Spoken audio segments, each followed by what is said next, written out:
Bom dia, paz do Senhor. Nós estamos iniciando mais um devocional aqui neste canal e hoje eu gostaria de refletir com vocês em Juízes, capítulo 17 e o versículo 3, que diz assim: Assim ele devolveu as 1.100 moedas de prata à sua mãe, que disse: De minha parte, dedico essa prata ao Senhor Deus a favor de meu filho. Será usada para fazer uma imagem de escultura e uma de fundição. Queridos, o capítulo 17 de Juízes vai nos mostrar a história de Mica e vai nos revelar que este homem havia roubado a prata de sua própria mãe. E vendo que ela amaldiçoara a pessoa que tinha roubado, ele vai se confessar e vai dizer: Olha, mãe, você amaldiçoou a pessoa que roubou a sua prata, mas fui eu que roubei. E aí ele devolve. E a mãe vai então abençoar o seu filho, né? Vai falar: olha, que o Senhor o abençoe, meu filho. Na intenção ali de contrariar a maldição original, né? Que ela tinha lançado contra quem tivesse roubado aquela prata. E aí ela vai agora dedicar essa prata ao Senhor. A prata que ele havia devolvido a ela, ela vai dizer: olha, essa prata eu vou dedicar a Deus. Só que como nós lemos aqui no versículo, ao passo que ela dedica essa prata a Deus, ela também fala que vai fazer uma imagem de escultura e uma de fundição. E isso em louvor a Deus, para Deus, uma imagem de escultura para Deus. E essa história vai nos revelar o nível de confusão espiritual que Mica e a sua mãe estavam, né? Ao ponto de fazer eles misturarem, né? Fazer uma mistura da fé verdadeira com práticas pagãs. Porque nós sabemos que Deus abomina imagens de esculturas, ídolos feitos por mãos de homens. E agora essa mulher aqui, mãe de Mica, vai dedicar uma prata ao Senhor e fazer dela imagens de esculturas. E a palavra vai continuar dizendo, versículos à frente, que então Mica teve o seu próprio santuário. E aí ele faz estola sacerdotal e alguns ídolos e separa ali um de seus filhos para ser o sacerdote. E a palavra vai nos revelar que naqueles dias não havia rei. E vai nos dizer então que cada um fazia aquilo que achava mais certo. E isso foi aquilo que parecia certo aos olhos de Mica e de sua mãe. Mas esta palavra nos revela um perigo muito grande desta intenção que nós, seres humanos, temos de querer misturar aquilo que é profano com aquilo que é sagrado. Eu já disse aqui, esta semana passada, que a natureza do Senhor não permite que ele se misture com aquilo que é impuro. E agora este homem, Mica, com sua mãe, vai pegar um costume pagão e querer converter isso a Deus. Mas isso me faz lembrar de uma palavra lá em Deuteronômio 12:31, que vai nos revelar aqui Deus então advertindo o seu povo. Porque o seu povo estava, assim como Mica e sua mãe, pegando costumes pagãos e querendo encaixar num culto a Deus. O versículo 30 e 31 de Deuteronômio 12 vai dizer assim: Cuidem para que vocês não caiam na cilada de imitar essas nações, depois que elas foram eliminadas de diante de vocês. Não procurem saber a respeito dos deuses dessas nações, dizendo: assim como essas nações serviram seus deuses, também nós queremos fazer. Não é assim que vocês devem adorar o Senhor seu Deus, porque eles adoraram os seus deuses, fazendo tudo o que é abominável ao Senhor e que ele odeia. Até seus filhos e suas filhas eles queimaram aos seus deuses. Tudo o que lhes ordeno, vocês devem observar. Não acrescentem nem diminuam nada. Então, essas duas palavras elas vão se encaixar perfeitamente porque demonstram o anseio do ser humano de querer pegar aquilo que é profano, dar um jeitinho, dar uma costurada e querer oferecer ao Senhor. Mas o Senhor nos deixa bem claro aqui em Deuteronômio 12 que aquilo que presta para adorar ídolos, para adorar outros deuses, não presta para ser entregue a Ele. Então aqui Mica e sua mãe já estavam errando. Querer pegar um ídolo e oferecer ao Senhor, sendo que ídolos são abomináveis a Deus. Nós precisamos entender que aquilo que as pessoas usam lá fora já é abominável. Não tem como nós pegarmos costumes mundanos e darmos uma mudada e queremos encaixar isto no nosso culto. Então, essa palavra de Juízes 17 vai nos trazer algumas reflexões. A primeira delas que eu quero falar é a fé ao nosso próprio modo. Algo que está muito comum no nosso meio, essa palavra de Juízes 17, ela é muito mais atual do que nós podemos imaginar. Porque ela vai nos mostrar aqui Mica e sua mãe desfrutando de um evangelho personalizado. Eles escolheram o que eles queriam obedecer, o que eles não queriam obedecer, ignoraram totalmente a lei de Deus.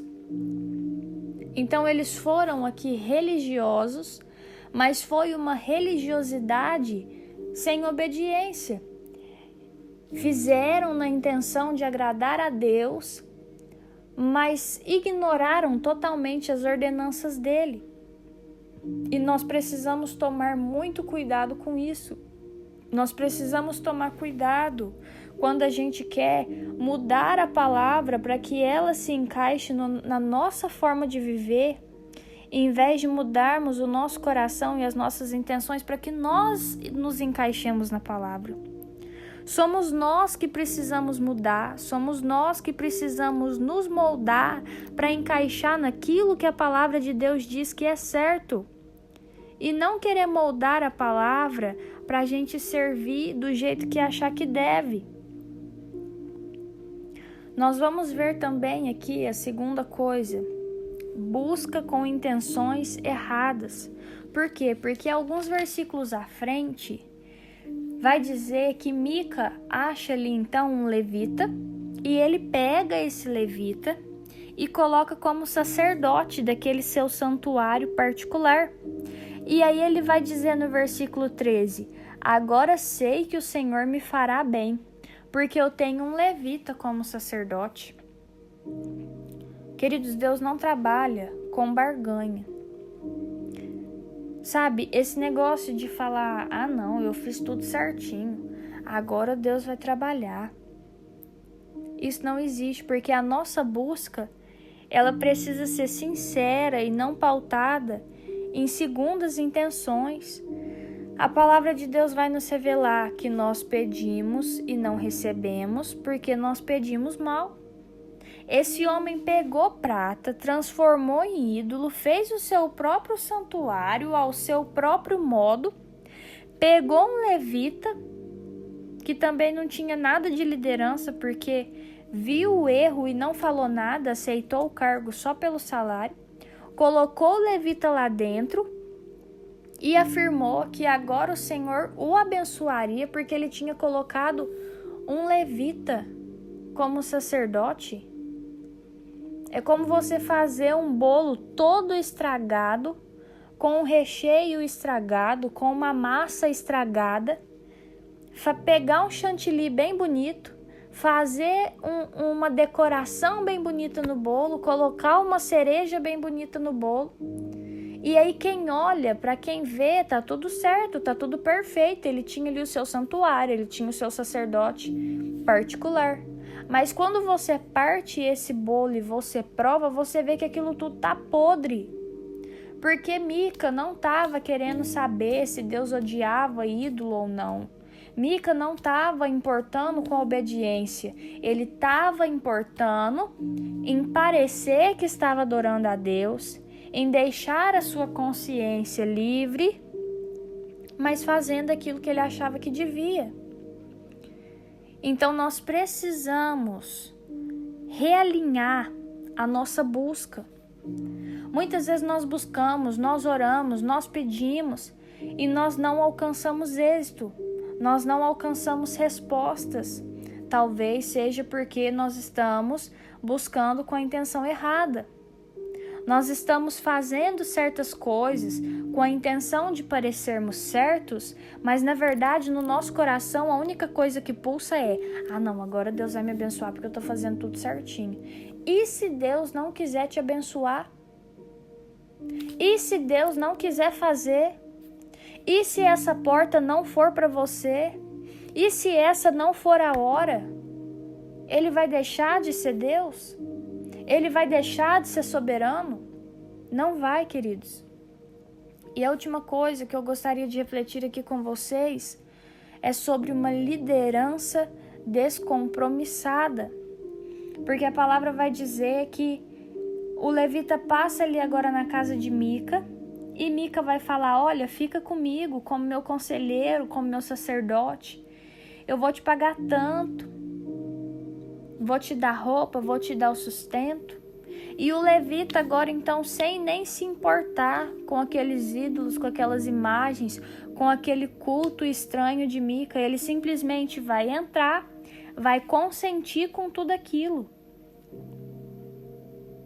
Então, muitas vezes nós vemos que ultimamente o dinheiro e o status tá valendo mais do que a importância com o compromisso com a palavra de Deus. Muitas pessoas se vendendo, se adaptando, se moldando para agradar aqueles que estão lhe pagando bem, aqueles que estão lhe divulgando mais. Mas hoje o Espírito Santo toca nos nossos corações que nós, como líderes, como mensageiros da palavra de Deus, nós não podemos moldar a nossa palavra, nós não podemos moldar aquele evangelho que nos foi entregue para agradar as pessoas que vão nos ouvir.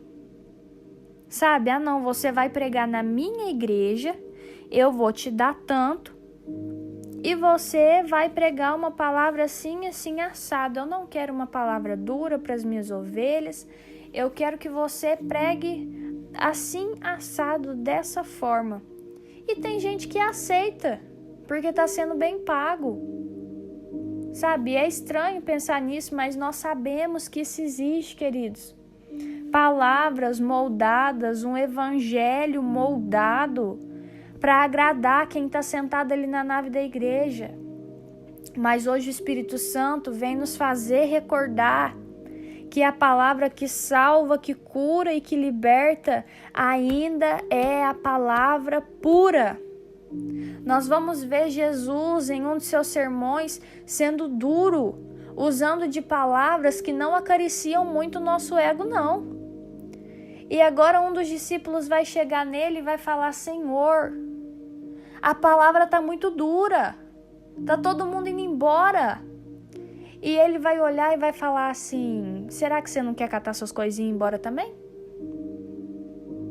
E aí o discípulo vai falar: mas meu Deus, para onde que eu poderia ir se só tu tens palavra de vida eterna? Então, querido, a palavra que nos dá a vida eterna, ela pode muitas vezes não ser uma palavra macia, não ser uma palavra que acaricia o nosso ego, mas é a palavra que vai gerar vida em nós. É a palavra que vai nos moldar para que o Espírito Santo tenha liberdade dentro das nossas vidas para fazer aquilo que ele bem entende. Porque o caminho que nos leva para o céu ainda é o estreito. A vida que vai nos levar ao céu ainda é uma vida pautada na renúncia, pautada em seguir os passos de Jesus. Então nós precisamos tomar muito cuidado para não querermos personalizar o Evangelho para que ele nos agrade, para não buscar ao Senhor com intenções erradas, só querendo bênção, bênção, bênção, e não buscando a Deus pela intimidade, pelo amor a Ele. Querendo a bênção, mas rejeitando o abençoador, rejeitando as leis, os princípios que Ele nos deixou, e também com a liderança descompromissada, a falta de temor ao entregar uma palavra. Quando nós vamos falar da palavra de Deus, quando nós vamos tocar no nome do Senhor, nós precisamos ter temor, nós precisamos ter respeito, porque a palavra não é nossa, a palavra é dele. E só para fechar, nós vamos ver no capítulo 18 o desmoronamento de tudo que Mica, entre aspas, construiu. O seu santuário foi devastado. Veio o povo ali da tribo de Dan e carregou os ídolos, carregou até mesmo o sacerdote, o levita que ele tinha separado como sacerdote. O santuário que ele havia construído foi devastado. Isso nos leva a refletir que muitas vezes nós nos dobramos a falácias, meras ilusões. Porque se os nossos deuses, eles podem ser fabricados, carregados, roubados, eles não são deuses de verdade. O texto então vai nos escancarar a fragilidade da fé de Mica, porque ele confiava em algo que não tinha poder nenhum para proteger, que não tinha poder nenhum para proteger nem a si mesmo. Mas neste dia, nesta manhã, eu quero acreditar que nós servimos ao Deus que está vivo, ao Deus verdadeiro, ao Deus que permanece sendo poderoso nas batalhas, ao Deus que não se deixa escarnecer, o Deus que trabalha em favor dos seus filhos. Eu quero acreditar neste dia que nós não estamos servindo deuses fabricados, deuses que precisam ser carregados, deuses que podem ser roubados. Eu não quero acreditar que neste dia nós estamos servindo deuses que não ouve, que não vê, que não fala, que não tem o poder de fazer nada. Mas nós estamos servindo ao Deus vivo. Ao Deus vivo. Por isso, queridos, aprofundemos a nossa fé. Busquemos a Deus com integridade e com interesse no Evangelho puro. Porque tudo que foge da palavra não nos dá sustentação para suportar o dia da adversidade. Amém? Eu vou orar por você. Senhor meu Deus, muito obrigada, Pai, por esta palavra tão maravilhosa. Uma palavra, meu Deus, que nos faz abrir os olhos, que nos faz refletir, meu Deus. Porque quantas vezes nós estamos colocando a nossa confiança no dinheiro, carros, cavalos, emprego. Mas, Pai, essas coisas, elas são construídas. Elas podem ser roubadas. E nós muitas vezes temos virado as costas para a Tua palavra. Muitas vezes nós temos te tirado do centro para endeusar o nosso dinheiro, para servir ao nosso emprego, para servir ao nosso carro, para servir a nossa casa. Nós temos feito disso deuses. Mas não é assim, Pai, que o Senhor nos ensina. Não é dessa forma, Pai, que a Tua palavra nos orienta. Por isso, meu Deus, eu te peço neste dia que o Senhor seja entronizado na nossa vida, meu Deus. porque no momento de adversidade, meu Pai, nós não estaremos servindo um Deus de barro que simplesmente o inimigo pode entrar e sair carregando da nossa casa e nos deixar de mãos vazias, mas nós queremos servir ao Deus que é vivo, ao Deus que é poderoso. E quando o inimigo pensar em aproximar das nossas casas, Pai, seus anjos estarão com espadas desembainhadas, meu Deus, para nos proteger, para nos livrar. Em nome de Jesus, meu Pai, que nós te sirvamos com o nosso coração íntegro, pautando, meu Pai, o nosso culto ao Senhor, a nossa vida cristã, somente na Tua palavra, a Tua palavra pura, que é viva, que é eficaz, Pai. A Tua palavra que muitas vezes pode parecer dura, mas é a palavra que jorra vida em nós. Em nome de Jesus, amém. Se esse devocional falou com você de alguma forma, curte, comenta, compartilha, se inscreve no canal. Um beijo, até o próximo vídeo e tchau!